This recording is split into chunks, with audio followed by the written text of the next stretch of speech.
आज इस पुलक सागर की बात सुनकर के जाना कि जिंदगी के बैलेंस में यदि पुण्य जमा है तो दुश्मन भी तुम्हारा साथ देगा, और पुण्य नहीं है तो अपना बेटा भी साथ नहीं देगा।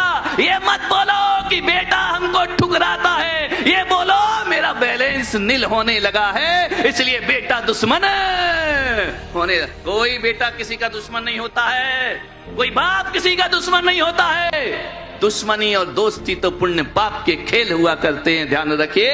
यदि ध्यान रखना रावण के अकाउंट में से पुण्य का बैलेंस कम हो रहा था, सगा भाई भी राम के साथ चला जाया करता है, ध्यान रखना, वो इसके विनाश का कारण बन जाया करता है। और राम का पुण्य का बैलेंस बढ़ रहा था, दुश्मन का भाई भी मित्र बन करके खड़ा हो जाता है, ध्यान रखना। सबसे बड़ा कोई साथी है तो पुण्य है, ध्यान रखिए।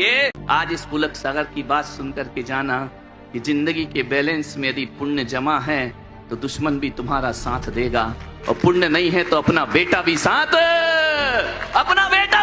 नहीं देगा। ये मत बोलो कि बेटा हमको ठुकराता है, ये बोलो मेरा बैलेंस नील होने लगा है इसलिए बेटा दुश्मन होने। कोई बेटा किसी का दुश्मन नहीं होता है, कोई बाप किसी का दुश्मन नहीं होता है। दुश्मनी और दोस्ती तो पुण्य पाप के खेल हुआ करते हैं, ध्यान रखिए। यदि ध्यान रखना रावण के अकाउंट में से पुण्य का बैलेंस कम हो रहा था, सगा भाई भी राम के साथ चला जाया करता है, ध्यान रखना, वो इसके विनाश का कारण बन जाया करता है। और राम का पुण्य का बैलेंस बढ़ रहा था, दुश्मन का भाई भी मित्र बन करके खड़ा हो जाता है, ध्यान रखना। सबसे बड़ा कोई साथी है तो पुण्य है, ध्यान रखिए।